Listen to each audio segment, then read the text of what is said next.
Okay, I'm coming back with another firearms related video. This one is going to be a review on the Glock 43x, which I have here. Magazine's out, empty. So this has been my everyday carry piece, concealed carry piece for the past 2.5 years. This is going to be a mixed review. There's a lot of good, there's some stuff that's not as good, and there's a couple things that I think are, you could call bad, you know, within the realm of being a negative part of the gun. The TLDR, real quick, you know, 5-second review, 10-second review. It's not a bad gun,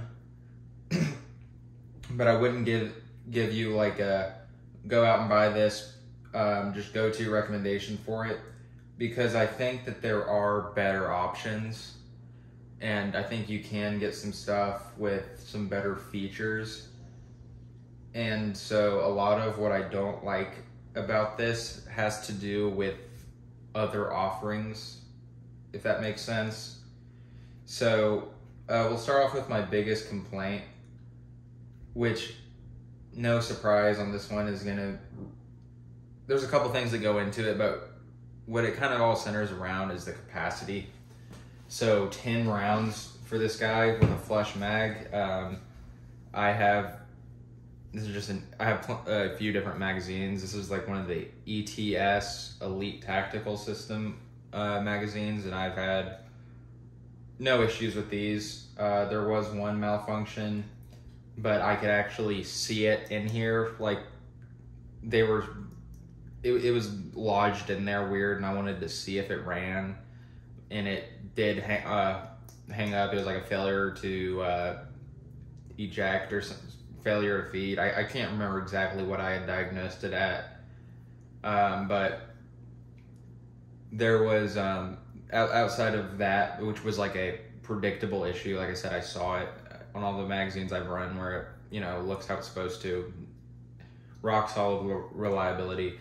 But 10 rounds, that's a good amount to have on you. You know, 10 rounds. It's, if you look at crime statistics and stuff like that, in terms of like defensive shootings, I believe the vast majority is within like 3 rounds used. However, the thing is, the issue with the capacity with this guy is that there are now guns that are smaller than this with more capacity. And this is not a tiny carry, okay? This really isn't. If you look at, I got like just about a full 4-finger grip on here. If I hold it real high, I'm a left-handed shooter. Pretty comfortable 4-finger grip on, or 3 fingers, I guess, technically. But like, you know, fills out the hand, full grip. And it can just be a little uncomfortable carrying this grip size. There is the 43, obviously. The 43 is the same gun with a shorter grip and then even further reduced capacity, which is it's 6 rounds, which I personally wouldn't carry something with only 6 rounds. I just don't think that's enough. If God forbid you had to reload, what do you have? You're carrying an extra mag. You have 12 rounds. That's just not enough, in my opinion, especially compared to some of the other offerings. So you're dealing with the lackluster capacity, but you're also dealing with the full-size grip. It's not a full-size grip. It is a compact, subcompact grip. However, it's not a micro-compact grip. I mean, like, you know, this is not a micro-compact gun at all. It's decent size. I don't know if you would really want anything much bigger than this for every day, you know? So sitting down, bending over, complete pain in the ass with this. A lot of it comes down to the grip length. And you don't get a competitive capacity. We'll throw out a couple other comparable guns, like let's say the Springfield Hellcat Pro, I think is pretty comparable, or the Hellcat series in general. Even the smaller micro compact one has, I believe, either the same or more capacity depending on which magazine you use. Same with the P365 series, CZ P10, compact, micro compact, whatever. The FN 509, and those are all double stacked, whereas this is like 1.5 stack or single stack, however you want to say it. And I do really enjoy the ergonomics, and it is fairly thin, but I think they could have made it like a tiny bit wider and then got like 12 to 15 rounds, because it is a bit of, you are making a sacrifice in terms of the size. Where the size pays off is in shooting. For me, I personally much prefer shooting something like this that I can get that full grip on, as opposed to the micro compacts where your pinky's hanging or whatever. This is going to be a little less snappy, faster back on the target, a little more forgiving, easier to shoot, and all that's good stuff. But usually you get increased capacity alongside, having a bigger gun. So then knowing all that, why did I get it? I do like the ergonomics of it. It is fun to shoot. This is something, I didn't have a lot of handguns at the time. I think I only had one other one when I got this. It's full size.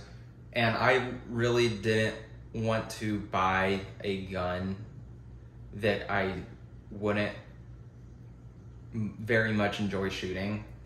And in terms of size, like going to the range to have a good time and to have fun,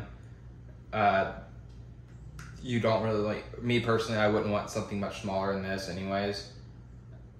I just wish that it paid off a little bit in terms of getting capacity. I really do think they could have made it a little wider. I don't have massive hands or anything at all, and I could, this fits great in my hand, but I could use a bigger one, no problem. Something slightly bigger. But that's kind of one of the major negatives. That's probably the most prominent negative to me. Negative number 2 would be the stock sights. This is going to come down partially to personal preference, or maybe even entirely personal preference. To me, the stock Glock sights are just about unusable. I hate them. I have tried to kind of jot my thoughts down and really express why I don't like them, and I don't think that I can fully, but I'll do my best. And I just think the sight picture is stupid. It's like I can't see through them what I'm shooting at very well, if that makes sense. That I don't really know how to explain that. But so I got these are the Nepro tritium night sights. They're white with the green tritium vials inserted, and these are great. I love them. I see a pretty big difference in my groupings at the range and stuff. Not that I couldn't hit anything with the other ones, but I feel quicker, more accurate with these. And it's they're like $100, or I think they were $89, $90, and you kind of, to me, I would have to factor that into the cost of the gun, because like I said, I hate the freaking Glock sights. Like I don't understand what merits they have over just a basic 3 dots, which is what this is. This is all that is a 3-dot picture. And if your stock sights are inferior to a 3-dot system like this, then there's no need for it, Like, I don't get it.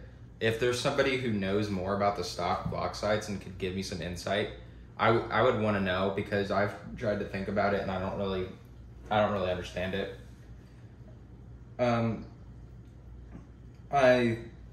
The trigger. Let's talk about the trigger. It's one of those things where trigger's fine. It's a Glock trigger. If you know what that means, if you've shot one or you have, experience with them, you know what that means. Do you get the cleanest break, crispest break? No. Okay, is it super light? No. Do you get a short reset? Yeah, you do get a pretty short reset, but it just feels a little spongy. The take up it's not terrible. I mean, it's just not like a fucking race gun. It's not going to shoot like something like that. So the trigger isn't like a standout, but it's not bad. I wouldn't go as far as to call it like a weakness on the gun. It's just nothing to write home about. And in terms of aftermarket triggers, I'm not interested in putting an aftermarket trigger on a carry gun. Whatever. It's just not gonna happen. Even the Glock performance trigger, I'm just not gonna pay $100 for that thing. And so the trigger's fine. Not the worst, not the best. It's not bad. It's good enough to learn on for sure. And it does kind of smooth. I think it does get better the more you shoot it. Recoil, not bad. I would say that it's, if anything, slightly better than average in terms of this really isn't too snappy. Snappiness kind of comes down to the size of the gun. In my experience, there could be other factors that go into it, but that's just kind of what a correlation I've discovered, shooting multiple guns, is really the size is kind of going to be the biggest factor with recoil impulse. And it's not bad. Your hands are going to hurt shooting this. You could shoot this all day. You can keep on target fairly well, get back on target pretty quickly. It's controllable. It doesn't feel like a hand cannon, nothing like that. So recoil's good. That's another advantage of something this size. Reliability. This is where we kind of get into the strong suits for Glock. Is just like you've probably heard, flawless. There's never been a legitimate malfunction of the gun. Like I said, there was a singular malfunction caused by a magazine that I can guarantee. I know for a fact that's what caused it, as I explained. But in terms of different brands of ammo, different bullet weights, different defensive rounds, there's never been something loaded into here that didn't shoot and cycle like it was supposed to. There hasn't been a single malfunction of any kind. I mean, it really has been flawless in terms of reliability. Come here, Archie. So that's kind of one of the reasons I think that you would gravitate towards Glock for a carry, is just the track record of reliability. That's not to say that other striker-fired polymer guns are necessarily less reliable. If you watch torture tests and stuff, there are other options that perform in the same conditions as the Glock, but you're just not gonna have to worry about it. If you're not like some fancy collector, you just want something for defense, and you want to spend, maybe not the least possible, because you can get stuff cheaper than this, but like you want to spend semi-budget but get something very good that you're not going to have to replace, nothing's going to break, it's going to work with whatever ammo you're going to have access to. These are safe. So reliability is great on these. Aftermarket support, I believe Glock is still the best.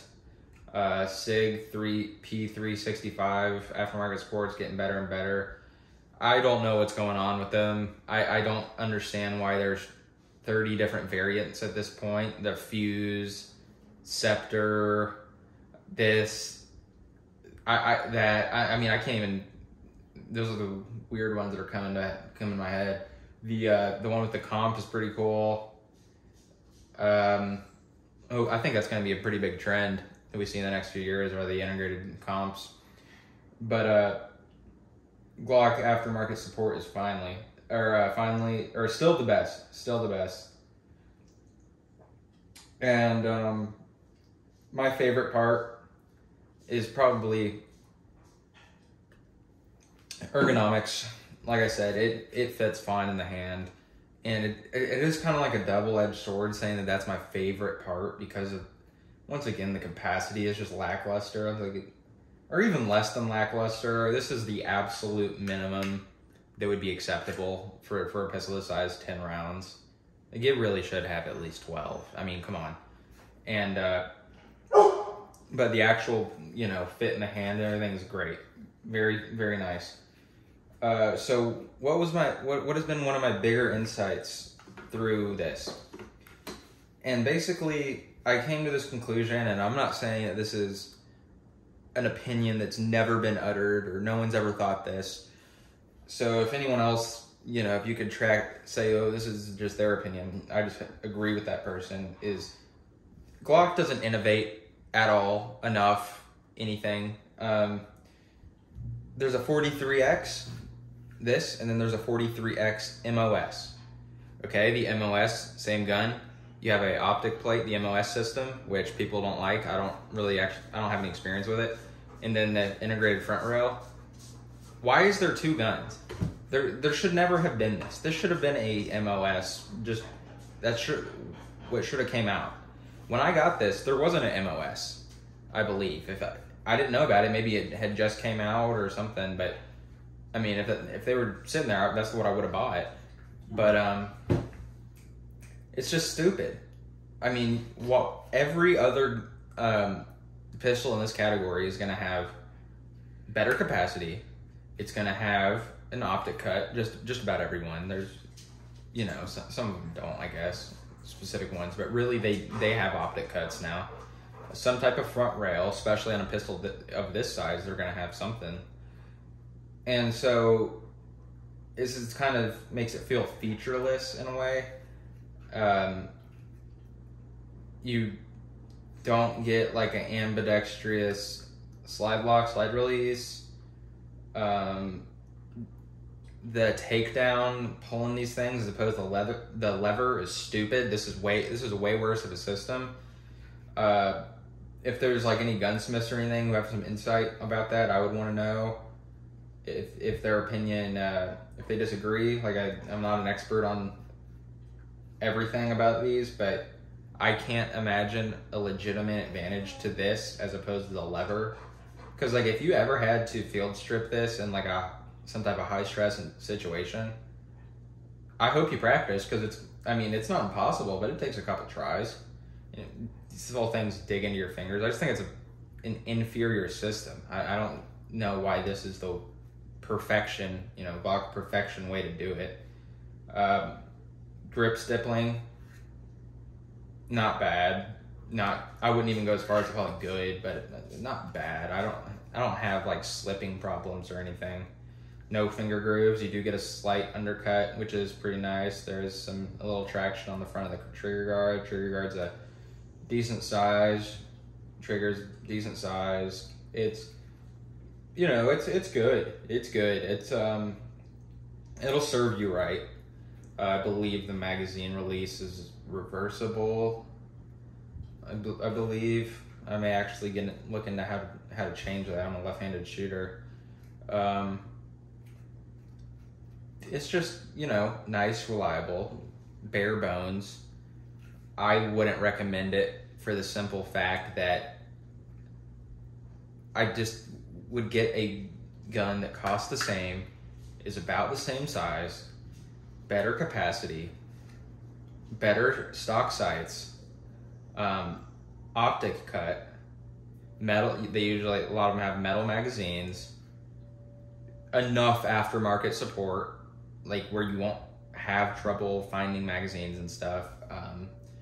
As far as like if you break some type of internal OEM part, you would just reach out to the manufacturer. I don't think that would necessarily be like aftermarket support thing.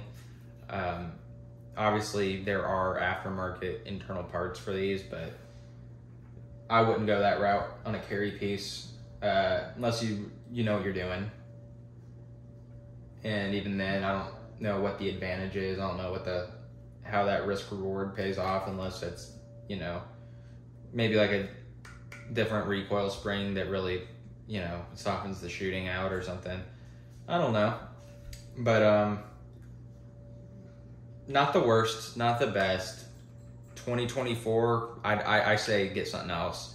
If you want a Glock, I mean, if this is perfect for you, just get the 43x MOS. Even if you don't plan on running an optic, still get that one. There's no reason to get this. Even if you don't plan on an optic or even a light, this is just outdated. In my opinion, it's just missing some features that at this point should be standard, and they should have been, and probably, you know, more or less were standard when this came out. But Glock's the last one to do anything.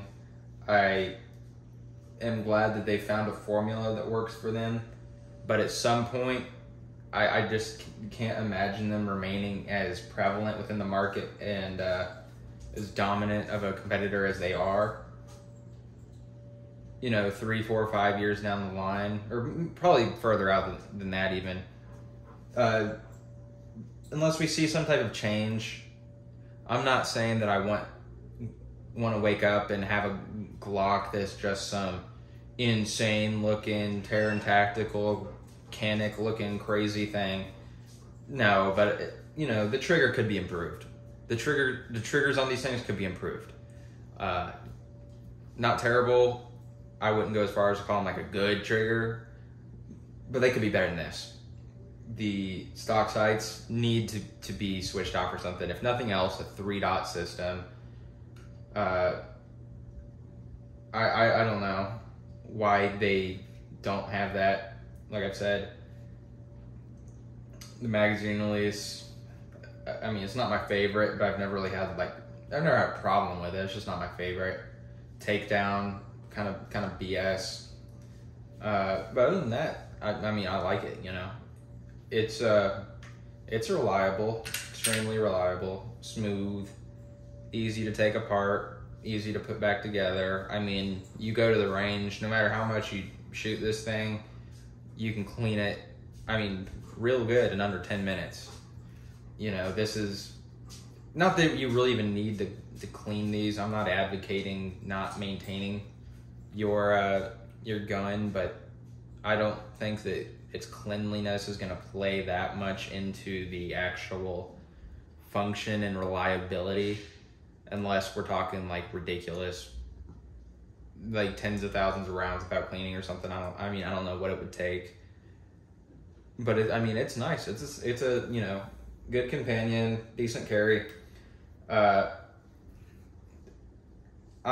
not a huge guy about average sized, and if anything, for like an everyday carry, I would go smaller than this. This is as big as I would want one, and would hope for, you know, a couple extra rounds of this size. But other than that, I don't have a problem with it. You know, I don't hate it or anything like that. I mean, I enjoy it. I enjoy shooting it. We take it out. You know, I'll take this out every other weekend or so. And it just does what it's supposed to. No problems. You don't have to worry about it. No drama. And if that's all you're after, and you don't give a shit about anything else I said, 10 rounds is more than you want, is, you know, enough for you, then yeah, I mean, it's not a bad buy. I wouldn't pay $500 for it. Personally, I don't know what I would pay today. $350, maybe $350. $3 would be a really good deal. $350 would be a pretty good deal too, but more than that, like even at $400, I'd rather just buy a different $500 one that has more than $100 worth of upgrades. I got a few more things I'd just like to add about the 43x here. So Shield Arms magazines. If you don't know what I'm talking about, there are companies like Shield Arms who makes a 15 round flush capacity magazine for the 43x, which you may be saying, well, you've been talking about capacity the whole time, but there's those magazines. And I have used some, and I've never had reliability that would be even in the realm of acceptable for carry. I'm talking about like a malfunction per magazine, if not multiple. I've used those from like people who have them. I don't have the magazine release that they recommend. I don't know if that's the difference. If it is the difference, still really wouldn't feel 100% about carrying it. Carrying those magazines, even with the mag release. We're talking about this, the stock configuration here, So one more thing. Let's say, forget the 43x. We're only going to talk about the 43x MOS here. If this was an MOS, would I then think it's a good recommendation?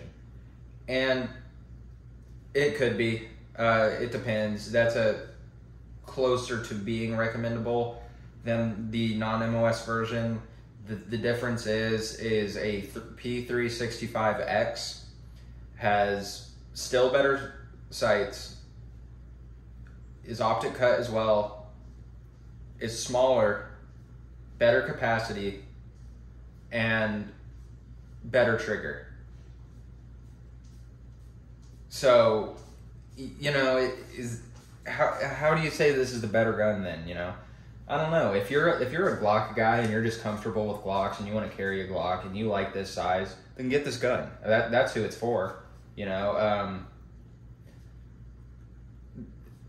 Obviously the MOS version you would get over this, but I don't really think you can make much of an objective, logical argument about the MOS version being better than like Hellcat Pro or P365X, stuff like that. But it's still not bad. I mean, those guns don't have the track record of reliability, and that's not to say that they're unreliable. That is just to say that those guns came out far more recently. Whereas the Glock pattern handgun has been around since the 80s, I believe, and it's served everyone well during those decades up until now, as well as they do serve people now. But yeah, I mean, if you're just familiar with Glock, you like Glock, you trust Glock, you want a carry option roughly the size, then do get the 43x MOS. At that point, I guess capacity is really the only major downside. But like I said, overall, fun to shoot. I'm not upset about having it. I like it, but if I were in the market today, I don't think this is what I would get. So that wraps this one up. Thank you, guys.